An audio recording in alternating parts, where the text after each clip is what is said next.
Slovenija sodi med srednje varne države Evropske unije, kar pomeni, da se je v zadnjih letih varnost bistveno izboljšala, ker smo se pač vključili v ta srednji razred.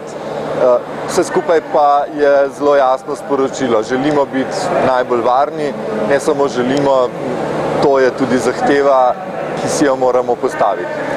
Koliko smo napredovali recimo v zadnjih 10 letih z nesrečami, z občutkom za varnost vožnje pri naših državljanih? Glejte, številke varnosti so žal številke mrtvih. In Slovenija je od tistega najbolj katastrofalnega stanja, ko je bilo 735 mrtvih, prišla lansko leto na 171, kar pomeni, da se je stanje res bistveno spremenilo.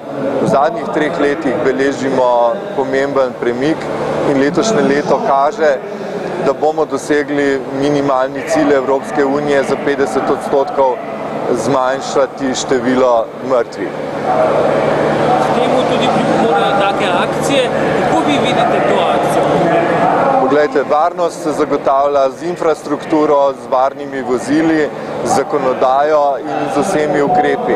Od tistih drobnih v družini do tega, kar delajo šole, zavodi, vrtci, od tega, kar delajo avtošole in seveda policija na svoj način z nadzorom, pa ne nazadnje take prireditve in vse akcije civilne družbe, ki jih je tudi vsako leto več. Tako da